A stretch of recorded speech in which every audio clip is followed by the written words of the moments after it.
All right, ladies and gentlemen, welcome. We are live. I am James Catulas at _ James the Brain on Twitter.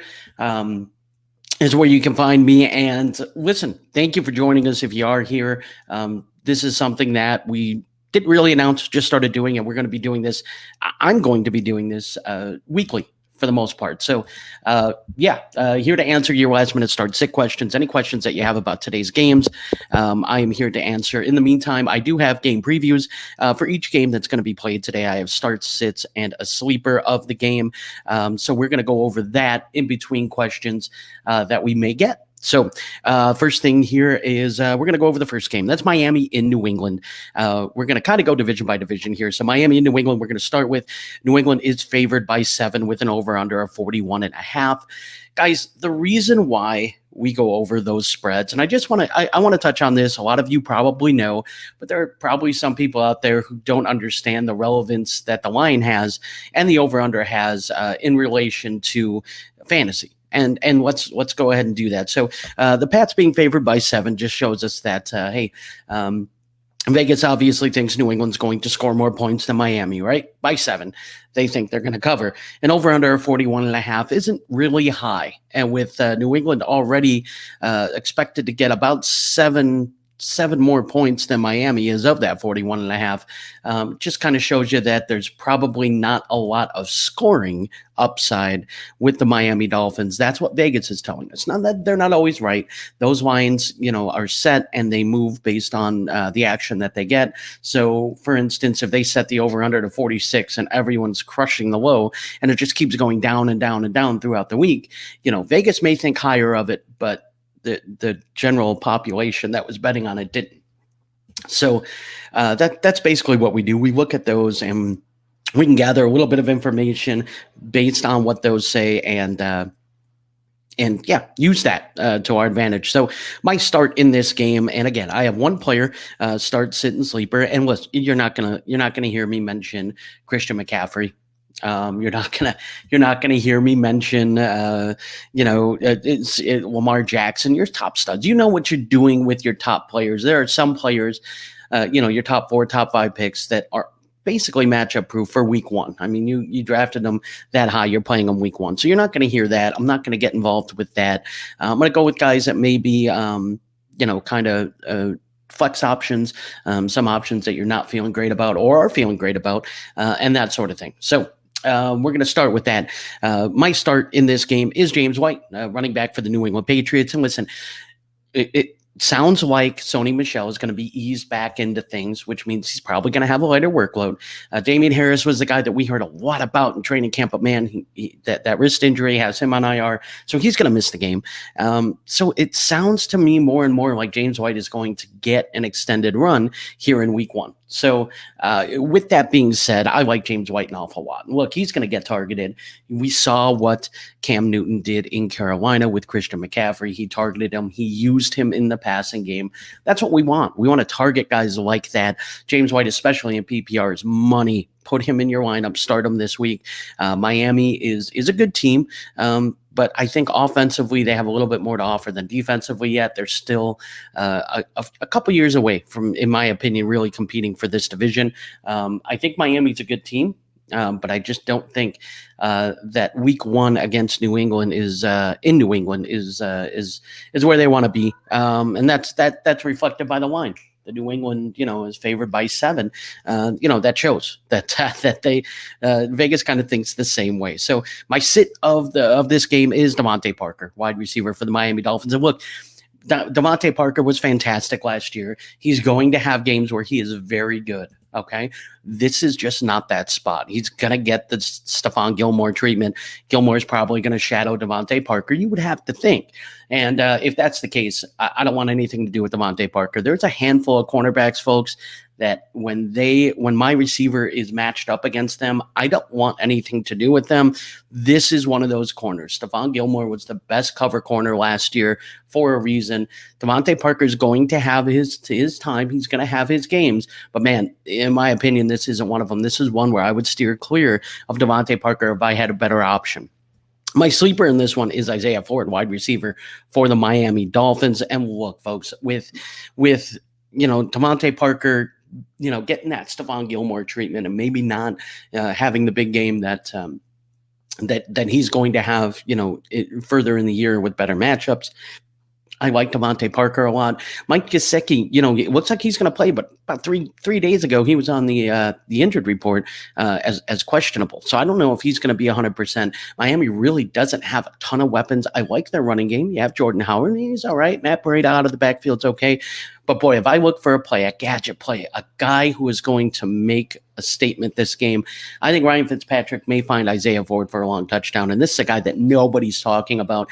He's pretty much Miami's number 3 wide receiver in this game. So this is a guy who's flying under the radar, who could actually be useful. So if you're in a pinch, if you don't feel good about some of the later games, which we're going to get to, like San Francisco, Arizona, where the air quality may force a postponement.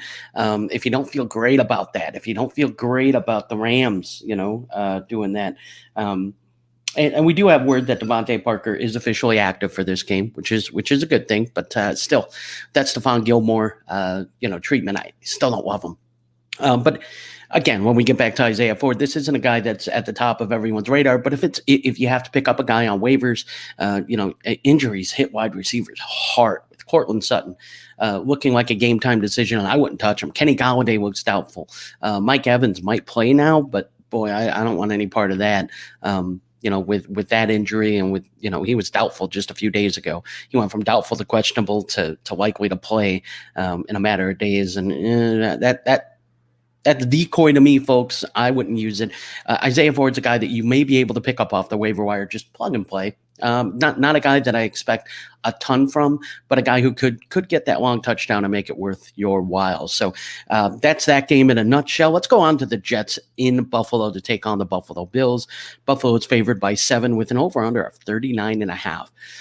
Folks, this is the lowest over-under of the slate today.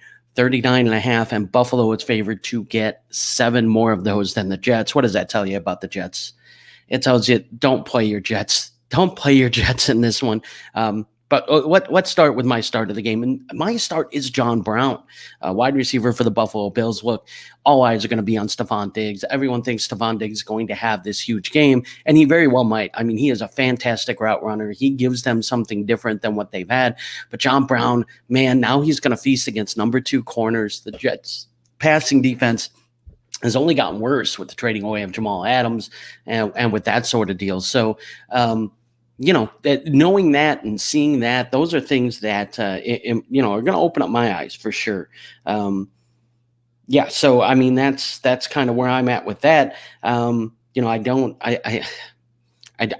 just think John Brown is the guy who's going to feast on those number 2 corners. He's the guy that Josh Allen is going to go to. Look, this offseason, guys, has been brutal, okay? And chemistry and in-game action and timing is all going to be different in these games. New players, rookies, new schemes, all that are things that I'm a little weary about, and those are things that I don't think I personally would feel comfortable banking on.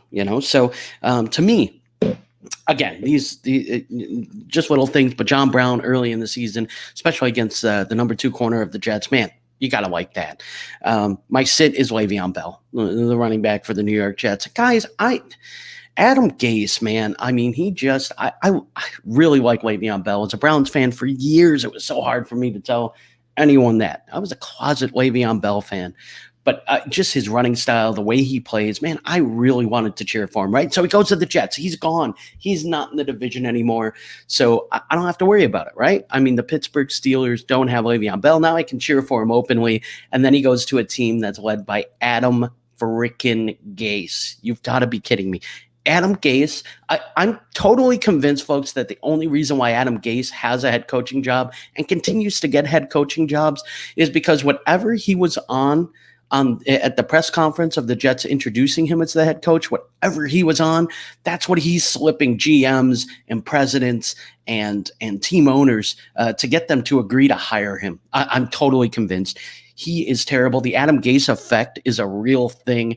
Go ask Devontae Parker, Kenyon Drake, Ryan Tannehill, Go ask those guys. It's the real deal, folks. Kalen Balaj is going to be a stud somewhere. I know. I'm just kidding, but still, he'd be better just because he's away from Adam Gase. Le'Veon Bell is getting the Adam Gase treatment. Look, Buffalo knows what do you have to do to stop the Jets. Jets have a limited receiving core. I think they're dressing 4 wide receivers, only 2 of which can play on the outside. I think they're tight ends. I mean, Christopher Herndon to me is a unicorn. Unicorns you hear about, but you don't really see. And I haven't seen Christopher Herndon in quite some time, so I'm not sure he exists, but we talk about him a lot. So I just, man, I mean this team is a mess. My sleeper though, after I just got done crapping all over the Jets, Adam Gase, their system is a Jet, and that's Brashad Perriman. And look, the only reason why I'm saying Brashad Perriman, this is their number 1 wide receiver. As far as he's going to be in the X role, he's going to be on the outside. He's one of the few that can play on the outside. It's one of the few that's healthy. Denzel Mims going to miss the game. Really, the only guys who have done anything in the league that are going to be suiting up for the Jets is Brashad Perriman and Jamison Crowder. Really, that's about it. So for me, Brashad Perriman is that guy that, hey, look, nobody's talking about. He could be an under-the-radar play. He could be a guy that you use here and there. And this might be the week that you play him and just say, hey, look, just based off a snap percentage, this guy is going to get opportunity and looks. Maybe he scores. That's kind of what you have to hope for in this one. All right, next game, we're going to move on. Cleveland in Baltimore to take on the Ravens. We're going to go quick over this one because as a Browns fan, I don't feel great about this. Baltimore favored by 7.5 with an over-under of 47.5, which is a little higher than I expected, to be honest. But my start in this one is Mark Andrews, the tight end for the Baltimore Ravens. And the reason being is this. Look, Cleveland secondary is banged up, folks. Denzel Ward's going to play. He's going to be on Marquise Brown, Hollywood Brown for the most part, I would think. If that's the case, he's not going to take away Marquise Brown, but he can limit him. Marquise Brown's still going to get his. Don't get me wrong, but he can limit him to where he doesn't have a huge day, in my opinion. Greedy Williams missing really hurts. I mean, the Browns are going to be down 2 starting cornerbacks with Greedy Williams. And then also Grant Delpit missing, he's out for the season, their second round pick. So both LSU backs back there are going to be missing this one. Also, the linebacking crew, it has some questions. It really does. The guy who, here's the thing, when you look at the Baltimore Ravens, the one thing they lack is their depth at wide receiver. You have Hollywood Brown, but then you have a bunch of guys who really haven't done much. Willie Snead isn't a guy that I'm not afraid of. So that's the thing, is that while the Browns are short at corner and coverage guys, it might not be terrible for them, except, Mark Andrews. Mark Andrews is the tight end. Look, last year he was limited in some of the routes he ran because they had more tight ends. They had other guys. They had guys like Hayden Hurst and Maxwell. They don't have that anymore. It's Mark Andrews, it's Nick Boyle, and that's about it. And I expect Mark Andrews to run more routes. I expect him to see more, more targets, and I think he does something with them. This is a guy who can stretch the seam as well. Mark Andrews is a no-brainer start, and expect big things from him this week. My sit of the week is Baker Mayfield, quarterback for the Cleveland Browns. Look, Baker's going to be better than he was last year. Don't get me wrong. Don't get it twisted. He will be better. The only thing, this is not a good game for Baker Mayfield. I mean, that Baltimore defense looks good and looks like they just got better against the run and the pass. The run would have been nice. It would be nice if he could rely on the run game a little bit. But that Baltimore rush defense looks really, really good. Looks even better than they were last year. Nick Chubb's probably going to struggle, which means Baker's not going to be able to play off a play action. They're going to ask him to do a lot in this one if they're going to try to win this game, and it's not a good game script for Baker. So real quick, going into the week 1 actives and inactives, it looks like David Montgomery is active. We heard that not only would he be active, but also would that we can expect him to get a full workload in this one. So that's encouraging. Kenny Golladay is out, which we kind of figured. So yeah, there's those guys that we got to keep an eye on. Let's get back to this Cleveland Baltimore game. My sleeper is Miles Boykin, wide receiver for Baltimore. Yeah, I know. I just basically said that Baltimore really struggles in with their depth at wide receiver. And they do. But Miles Boykin is a guy who's entering his second year. This is a guy who really showed out very well, at the combine and, in pre-draft workouts and that sort of thing. So this is the kind of guy that I wouldn't mind taking a chance on. Again, he's going to get the cornerback too, which it's not going to be anybody that you're going to want to shy away from. So if they're going to take advantage of matchups and a young cornerback out there playing, Miles Boykin's going to be the guy that I think can actually make them pay. So Miles Boykin is a guy who, deep sleeper, guy who, hey, look, if you have to use a guy, that's the kind of guy that I would feel comfortable using. Let's go to the next game. We got the LA Chargers going to Cincinnati to take on the Bengals. Chargers are favored by 2.5 with an over-under of 42. I'm kind of surprised that the over-under is this low, to be honest with you, on this one. I think the Chargers defense is the reason why. But again, the Chargers are only favored by 2.5, so there's some either love for the Cincinnati defense or maybe some questions about the Chargers offense, which is more likely. So my start in this one is Hunter Henry, tight end for the LA Chargers. And the reason being is this. Look, I don't know. I haven't heard if Mike Williams is going to be active or not. We haven't gotten that news yet. So I don't know if he's active or not, but even if he is, I don't expect him to be very effective, which means Tyrod has some limited options in the pass catching game. Two of them are very well known. Keenan Allen, you're starting no matter what. Austin Eckler, you're starting no matter what. Hunter Henry is the guy that kind of falls through the cracks, but Hunter Henry could have the biggest game of all of them. Tyrod can actually lean on Hunter Henry. Hunter Henry does a good job of stretching the seam too. He's not just one of those, catch and fall type of tight ends. He's a guy that can make plays with his legs. He's athletic enough and quick enough to actually do something and actually make plays down the field. So gotta like Hunter Henry this game, and I really do. I think he is he's a very solid play in this one. My sit is AJ Green, wide receiver for the Cincinnati Bengals. Look, he's going to get the Jason Verrett treatment. Again, this Chargers defense is going to be good, and with this Chargers defense being as good as it's going to be, I expect AJ Green to struggle a little bit. This is a guy who's still not 100%, still working his way back from an injury. I would think that he'll probably be a little limited. There's a lot of pass catching options for Cincinnati as well. So for now, I'd sit AJ Green if I have a better option again, which is, we don't know that you're going to have a better option on your bench, but if you do, this is kind of the week that I might sit AJ Green. My sleeper, Auden Tate, wide receiver for the Cincinnati Bengals. The reason why is simple. Look, Cincinnati is going to score. When they do, you look at the red zone threats, and there's not much. I mean, you have Joe Mixon, who I think is going to get his, obviously. But, there's really not. I mean, CJ Uzomah, he's a guy. I don't see him as an elite red zone threat. But, boy, from what we heard in training camp, reports coming out of there was that Joe Burrow was finding Auden Tate in the red zone for touchdown after touchdown after touchdown. I think they've developed a little bit of a chemistry, and early in the year, I look for Auden Tate to score a few touchdowns here. So this is a guy who, I think, again, in a lot of redrafts, even in dynasties, this is a guy who might be on your waiver wire. You can pick him up, plug and play type of guy who, if you have some questions going into this week and what's going on and what's going on with Arizona and San Francisco with the air quality there, and same thing with the this game.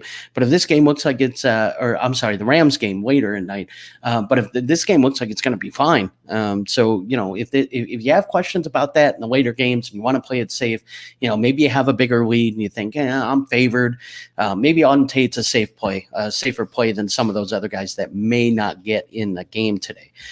So let's go on to the next game. We got the Indianapolis Colts in Jacksonville taking on the Jacksonville Jaguars. The Colts are favored by 8 with an over-under of 46. My start of the game is Phillip Rivers, quarterback for the Indianapolis Colts. Look, man, I really think that the Colts are going to be ahead in this game. The way they're going to get ahead is by throwing the football.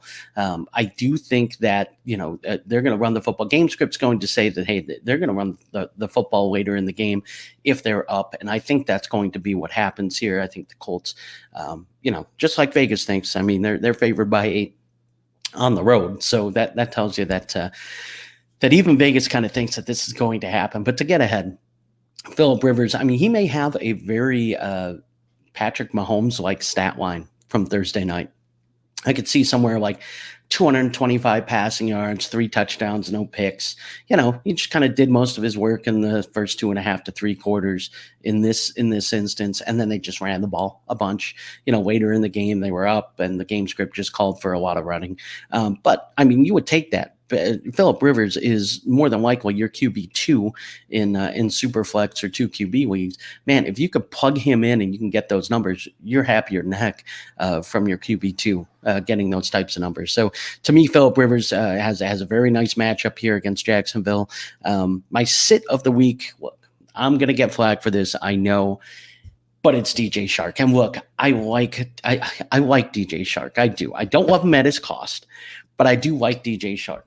The problem is that he has a lot of boomer bust games, and this is kind of one of those games that I think might be a bust. And look, when we look at DJ Shark last year, we can look, he played both games against the Colts. One game, he had a monster game, a very big game in Indy. He really did. He had a good game, and then the other game, not so much. So why am I fading him?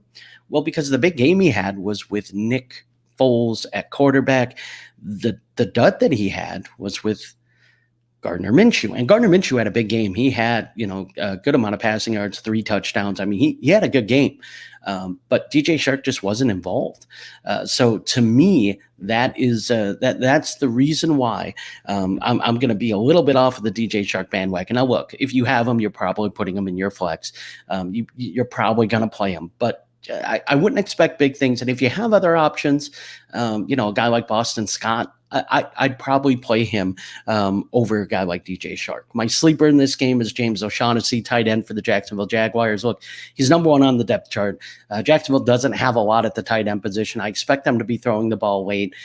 You kind of know, the guys that are going to be involved in the Jacksonville passing attack, except for James O'Shaughnessy. This is a guy who in a tight end premium league, if you have to start 2 tight ends, it's a guy who's available on most waiver wires. Go pick him up. Play him. The guy's going to start. He'll see targets. He showed flashes when he was healthy last year. It just wasn't for a big amount of games, unfortunately, a large amount of games. So and that's kind of where we sit with that game. Before we get to the next game, Alex Newman. By the way, Alex, thank you so much for joining us. It's asking Phillip Rivers or Matthew Stafford at QB2. I'm going to tell you, I like Phillip Rivers. And look, it's based on the matchup. I like Matthew Stafford an awful lot this year. But that Bears defense isn't getting the love that they deserve. Before Akeem Hicks got hurt last year, they were very, very good against both the run and the pass. Stafford now without Kenny Golladay, and he's also going against his tough defense. Akeem Hicks is healthy.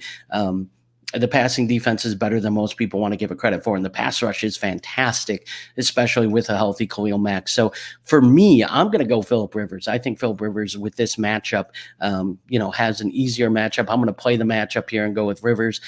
If Kenny Golladay was healthy, this would be a really tough question for me, and I might lean Stafford. But the fact that his number 1 wide receiver is going to be out, he's going to be limited with some of the options that he has. Cephas is a guy who I really like, being a Wisconsin Badger fan, but I don't know that he's ready yet to really be a difference maker on that offense, especially his first game as an NFL player. So, thank you, Alex. We appreciate you asking your question and tuning in.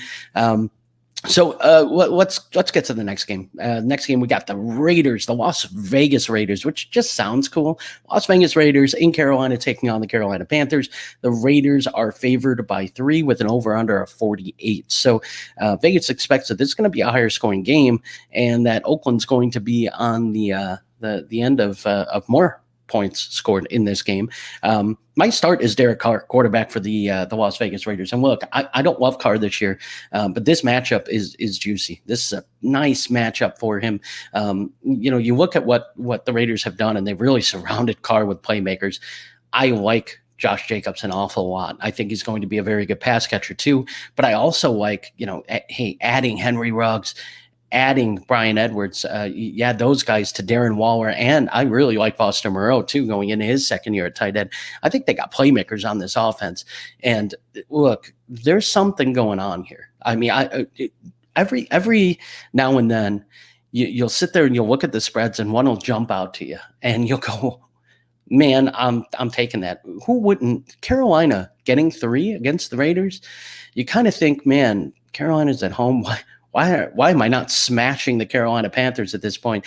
Vegas knows something, I truly believe that when something looks too good to be true, it is. So yeah, for me, I'm staying away from that one, but it just tells me that Vegas is going to do something. But I mean, you look at the playmakers that they've surrounded Derek Carr with. The Raiders have. I think they've done a fantastic job of surrounding him with talent, upgrading his talent. The offensive line is still a question mark, though, so that's the only key. But I think the Raiders are going to score. I think Derek Carr is going to be a big part of that. I think it's going to be a very nice QB2 or super flex play for you in that spot. The guy I'm sitting is Curtis Samuel, wide receiver for the Carolina Panthers. And look, there have been a lot of people who have had a love affair with Curtis Samuel over the last few years. And let me kind of walk you through how this has gone if you haven't monitored it. A few years ago, people loved Curtis Samuel. They thought he was going to be awesome. Didn't happen. He was okay. And then last year, there were people who were saying, man, I'm going to take Curtis Samuel. I'm avoiding DJ Moore because I want Curtis Samuel later in drafts. And that didn't really work out either. So now this year, there's a new offensive system. There's a new quarterback. There's a new coach in town. That coach brings in Robbie Anderson, who Matt Rule, had in college. He knows the system, played very well there, excelled there actually. And now we're looking at Curtis Samuel, and people are like, I think people are finally starting to realize maybe this just isn't going to happen for Samuel. It's nothing against him. It's not saying he's not a talented player. It's just the situation doesn't seem right there. And I just don't think Curtis Samuel is going to give you that ceiling play that you want. This is going to be a high-scoring game, but Curtis Samuel is a guy I don't want any part of. If I miss on this one, I'm okay with it, just because I think the process is right. I think he's 4th or 5th best pass catching option in this offense this week. And that's behind Christian McCaffrey, DJ Moore, Robbie Anderson, maybe even Ian Thomas, depending on how he's used. So, this guy I don't think the risk is there. I don't think the risk reward factor is high enough for me. My sleeper is Ian Thomas, tight end for the Carolina Panthers. Look, I don't know how Matt Rule is going to use the tight end position. I don't know how Matt Rule is going to use Ian Thomas, but I know that Ian Thomas has waited his time behind a future Hall of Famer, Greg Olsen, and now it's his time. And everything I've seen from him, he looks like he fits the bill. He can be a pass catching tight end. He's a guy that can block too, so he should be in on more snaps and should equal more routes. But does it equal more targets? That I don't know. This offensive system's a little bit of an enigma, and that's what happens when we get a first-time coach coming from the college game. We don't really know what to expect. So Ian Thomas to me is a sleeper because if he's heavily involved, man, he's going to put up numbers against the Raiders. If he isn't, however, then, well, you took the risk. So there's some risk there. Moving on to the Dallas and the LA Rams. Dallas is going to LA to take on the Rams. This is a Sunday night game. Assuming, again, the air quality is okay. It sounds like San Francisco is more of a question than LA right now. But that could just be because that game, I don't know a lot of where the fires are in California that's happening. And I'm sorry that I don't. My heart goes out to the families that are affected by this. I mean, unfortunately, it seems like the past few years, these fires have really gotten worse. And now they're spreading even into Colorado, and it's no good. So I feel bad for everyone that's affected. You have my love and support. I hope everybody makes it through this as unscathed as possible. But unfortunately, I don't really know a lot of what's going on out there. I'm not in that area. In Wisconsin up here, we don't have fires. We just have snow and water. Is what it seems like. So So yeah, I don't know what's going on a lot there, but I do know that this game also was in question. It didn't seem like it was in question as much as the San Francisco game was, though. But this being a Sunday night game, look, if you're going to play any of these guys, make sure that you have a Monday night guy going or on your bench, that you can replace these guys with. Um, One of the things that we like to tell people is, hey, if you have a guy playing on Thursday, play him in your, let's say you have Patrick Mahomes, don't put him in your flex, put him at your QB1 spot. That way your super flex, if you have an issue with a quarterback later in the week, you don't have to replace him with another quarterback. You can replace him with a different position. And that's really the key with flexes. Well, the key here is, it's even more important to do that here this week, in my opinion, with everything kind of going on with some games that are in question.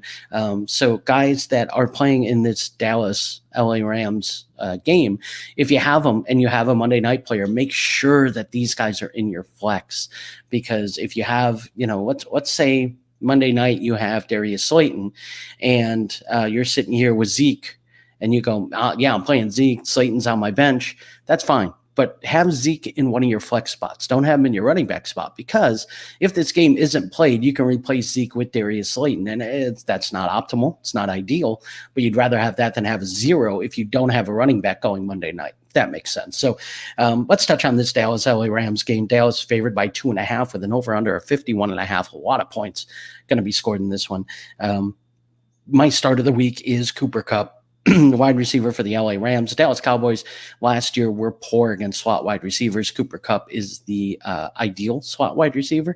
He just got paid like a top receiving threat, so he's happy, and I expect him to have a nice game here against Dallas Cowboys. I think he's going to be heavily targeted. So if you're in a PPR league, grab up Cooper Kupp, start him, and don't think twice. It's a good matchup for him at home. So if this game goes off as planned, I expect Cooper Kupp to have a very nice game.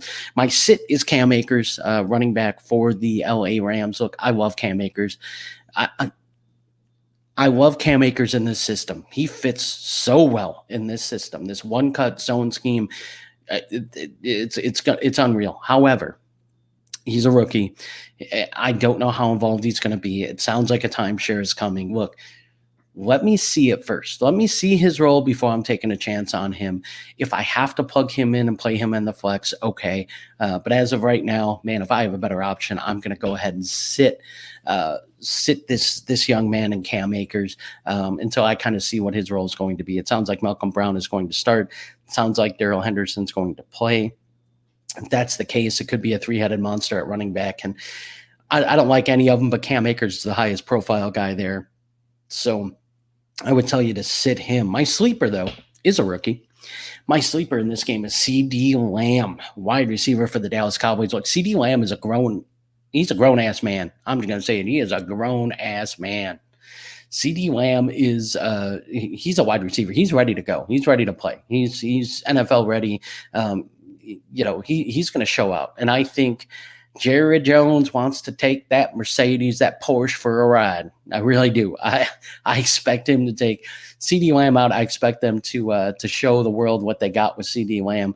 I think he has a big game, and I think one of many, many to come.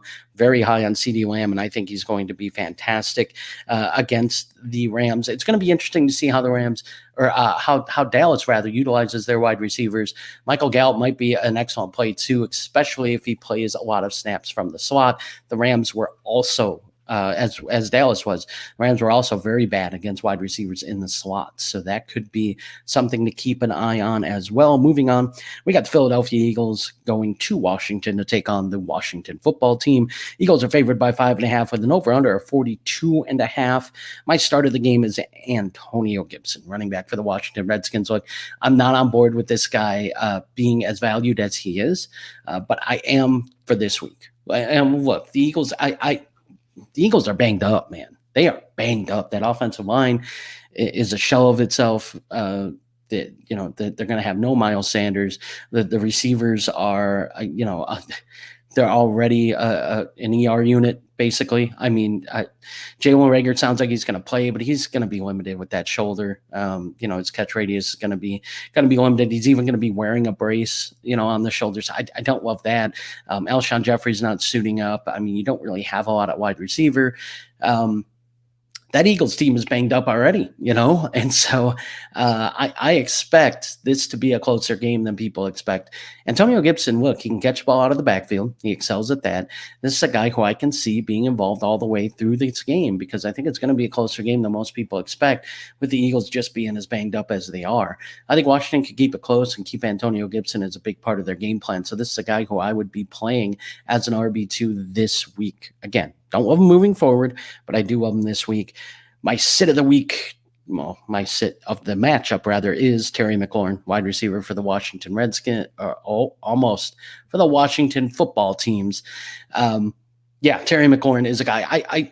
I've never been a Terry McLaurin hater. I every time I watched his tape, as a matter of fact, when he was coming out, I used to watch Paris Campbell tape, and I used to say the guy who stood out to me was Terry McLaurin. I really like Terry McLaurin. I've never been a guy to fade him. But this week, look, the Eagles added Darius Slay. Darius Slay is one of the top corners in the league. I mean, there's not a lot of corners that I will say, hey, look, when my receiver plays him, I'm probably going to try to fade him. Darius Slay is one of those corners. I don't want my receiver playing against Darius Slay.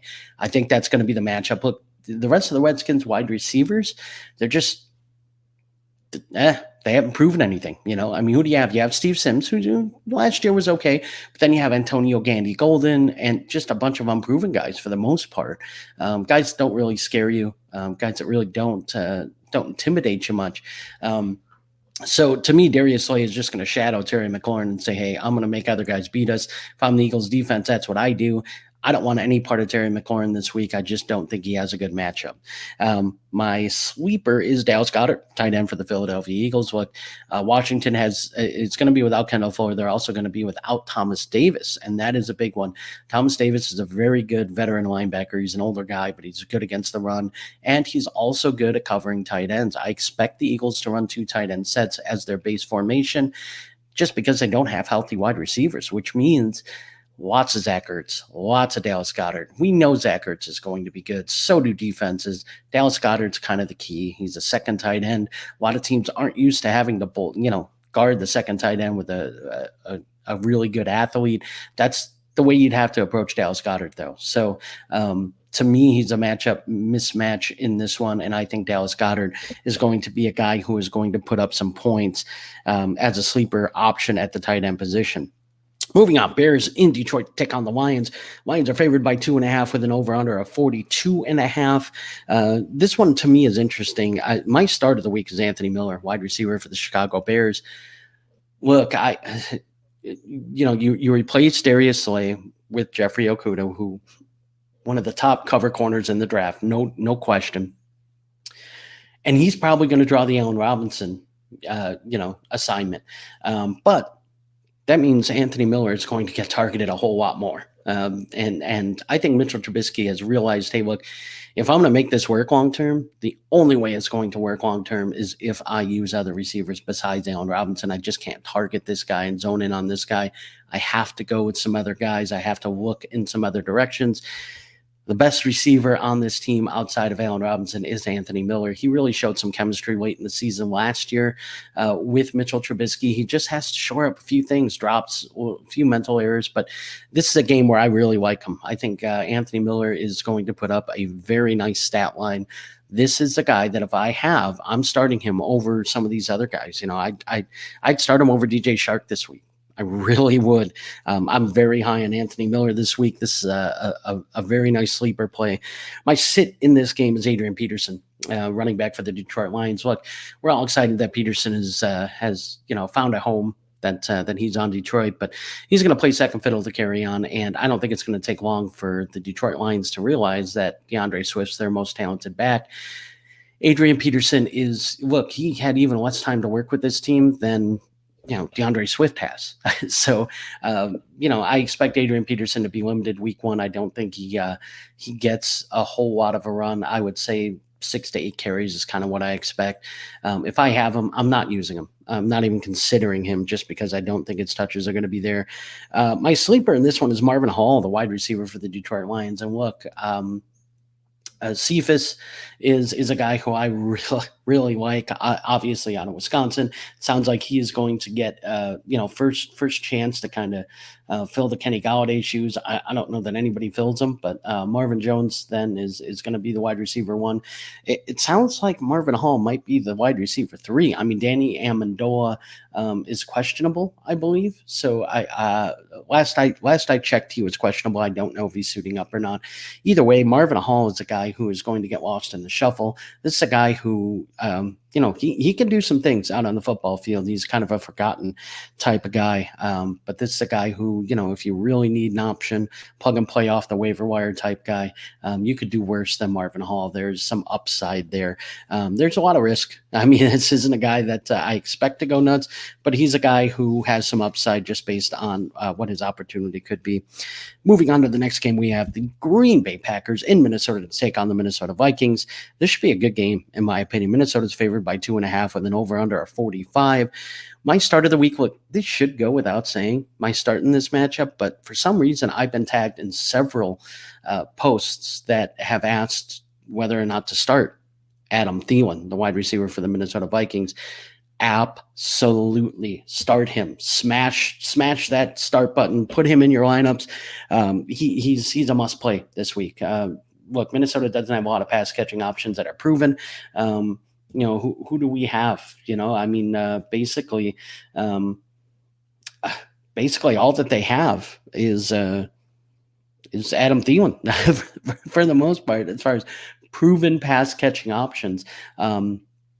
BC Johnson is a guy, he's okay. Justin Jefferson's a guy who I expect to have an expanded role further in the year. But boy, Adam Thielen is the number one wide receiver. There's no question about it. He should get targeted early and often. He's also used very well in the red zone.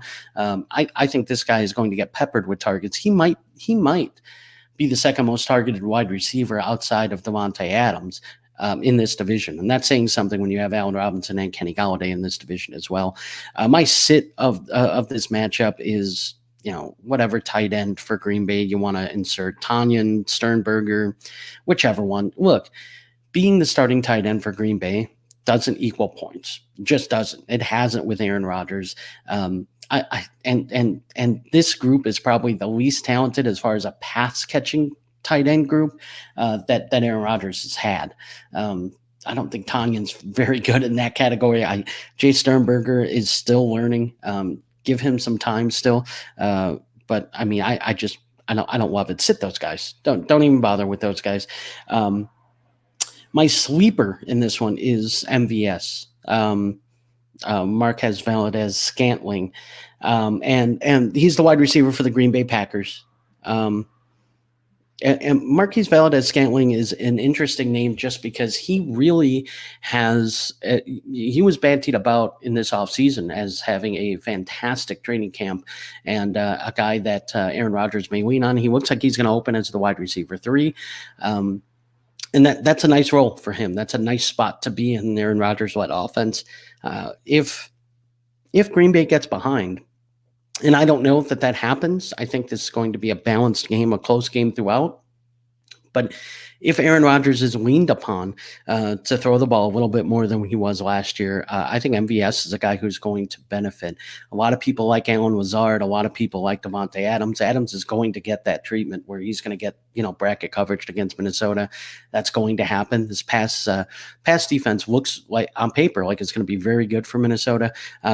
MVS might be the guy in the slot that gets the matchup that Aaron Rodgers wants to exploit. So MVS to me is a sleeper, a guy to keep an eye on, and also pick up. Pick him up if he's on the waivers. Pick him up, stash him, and see what he does this week. He might have some value moving forward. Going on to the next game, we have the Seattle Seahawks in Atlanta to take on the Atlanta Falcons. The Seahawks are favored by 1.5 with an over/under of 49. My start of this matchup is Hayden Hurst, tight end for the Atlanta Falcons. Seattle last season was not very good against tight ends. Hayden Hurst can do something special. He can do something different. He can stretch the seam. He has that speed and athletic ability to do so. Austin Hooper was a different type of tight end. He fit the system very well, but it remains to be seen how Hayden Hurst can do in this system. The best part about Hayden Hurst is no matter what, I expect Seattle to win this game a whole lot more than by 1.5, to be honest with you. But if that's the case, and Atlanta's throwing the ball very often, and Hayden Hurst isn't going to be the guy that they're going to key in on defenses. I mean, not when you have Julio Jones, not when you have Calvin Ridley. You have other options to stop. So that to me benefits Hayden Hurst. He's never going to be taken out of the game plan, especially if Seattle does go up early. Later on they're playing a too deep zone coverage type scheme or a cover 3 or something like that.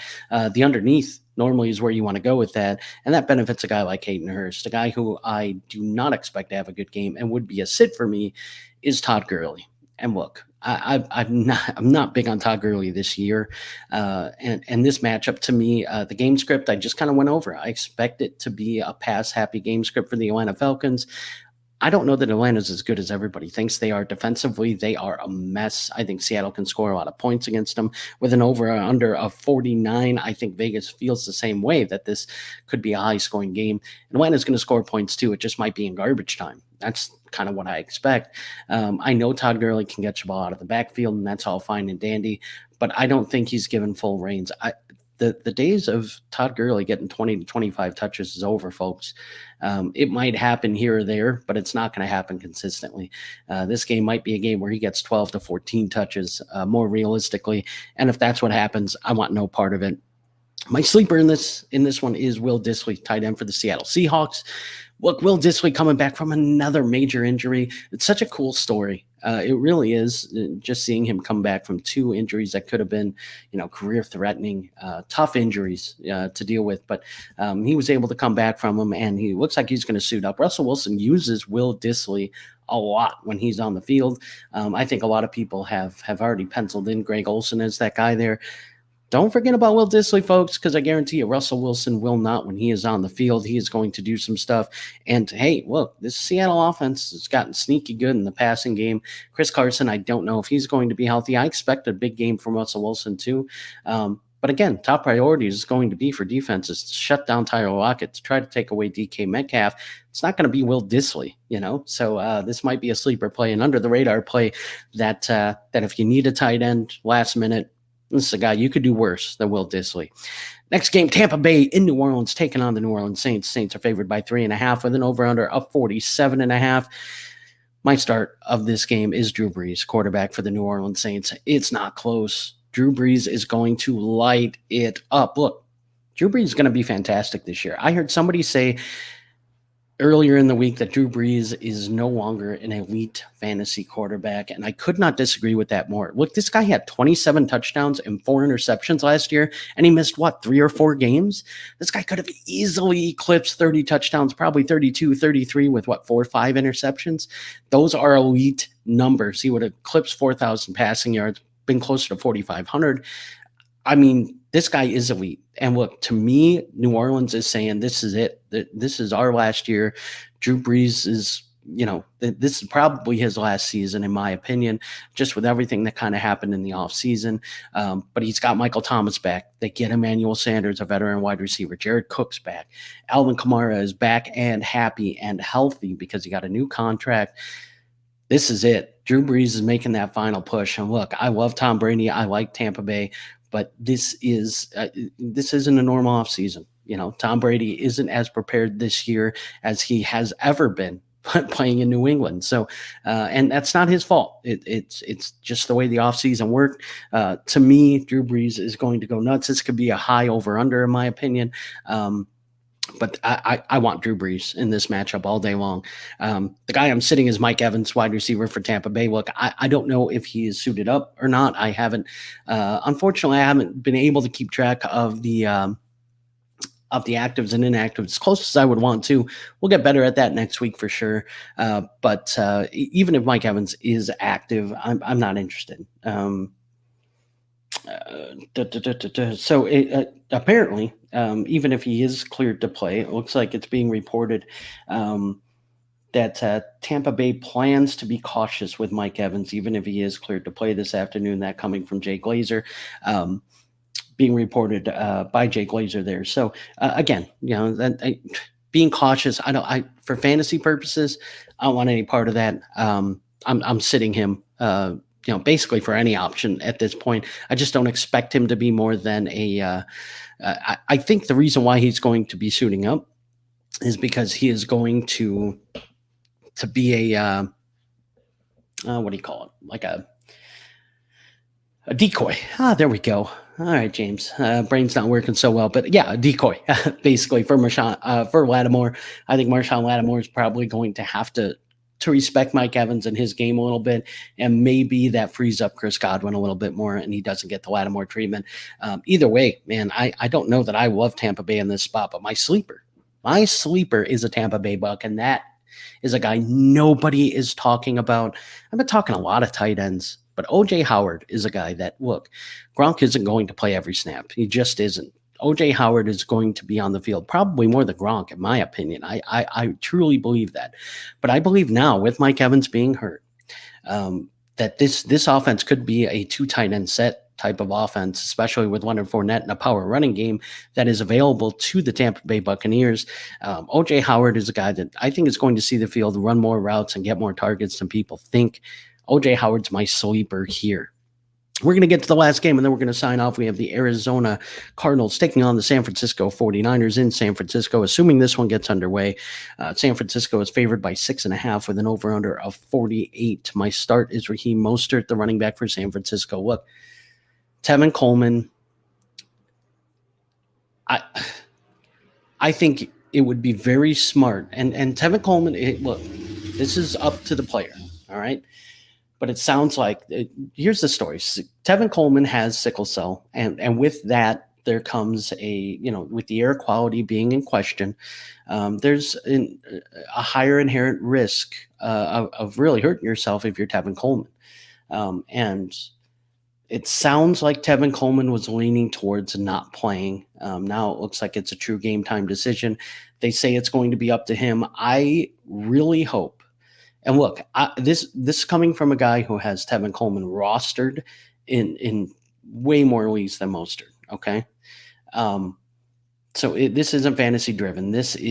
I really hope Tevin Coleman decides not to play this game, because I think that would be the smart thing for his long term health. So I hope he decides that. I do.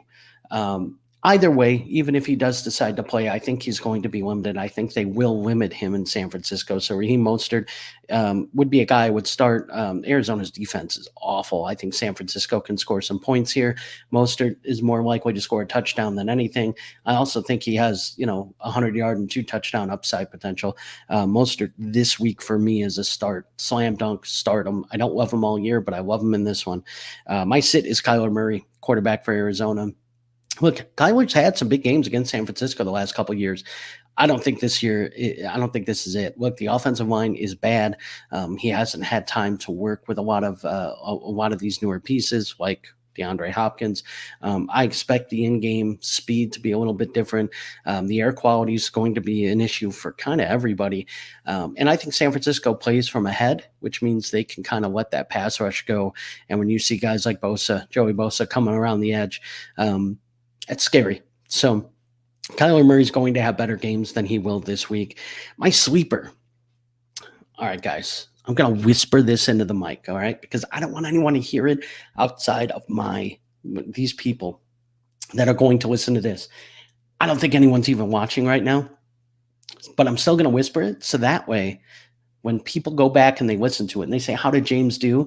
And they see that I said this guy's name, they're going to be like, oh, man, I got to listen every single week. The sleeper play in this matchup is Trent Taylor, the wide receiver from San Francisco. Look, here's why. San Francisco's wide receivers are all hurt. they just are, unfortunately. Jalen hurt, Debo on IR. Both those guys are we're supposed to play some pivotal roles here. Who else do they have? Well, Kendrick Bourne. I love Kendrick Bourne, but he's also going to get the top corner. Who is starting outside of Kendrick Bourne, you ask? Well, it's Trent Taylor, wide receiver for the San Francisco 49ers, and I expect him to get a run. As a matter of fact, I think he gets lost in the shuffle. Defenses are not going to key on him. Play action. Trent Taylor is going to do some work. Trent Taylor is a guy that, again, pick up. He's not owned. Pick him up, play him, especially if you have a need, especially if you have a Kenny Galladay, a Mike Evans, a guy like that who you were counting on, a Cortland Sutton who you were waiting on Monday night. Nah, go get Trent Taylor, plug him in, and I think he's going to do some big things. So, all right, so that's going to do it for me. I want to thank everybody for tuning in. Again, we're going to do this every single week, so I want to thank everybody for tuning in. And hey, give me some feedback. Let me know what worked, what you'd rather hear. If there are things that I address that you go, I could do without that, and I'd like to hear this. Let me know. As we move along, I expect that more people are going to be tuning in. I expect that we're going to get the word out. Again, this was unadvertised, unsolicited until 20 minutes before I went live. So I think now that we're going to push this a little bit more and people are going to know that this is going to happen, we're going to get more start sit questions. We're going to get more people tuning in. But still, let me know what was useful, what wasn't, my hits, my misses. Let me know if I'm an idiot. Let me know if I cost you a championship or, at least a week one win or loss. And also let me know if I got some hits and was able to help you out. I always appreciate that as well. But either way, you can get at me on Twitter @_JamesTheBrain, or you can message at SuperFlex Show, the show account handle. Either way, we'll be happy to get back to you. And again, thank you so much for tuning in. Hopefully this helped. Join us next week. Let me know what you want to hear. I am here for you, the listener, for you, the Superflex Army. Let me know what you want to hear, and I will be glad to cater this episode, these shows, these live shows. I will be glad to cater around what you guys want to hear. Okay, so thank you again for tuning in. Good luck, everyone, in week one.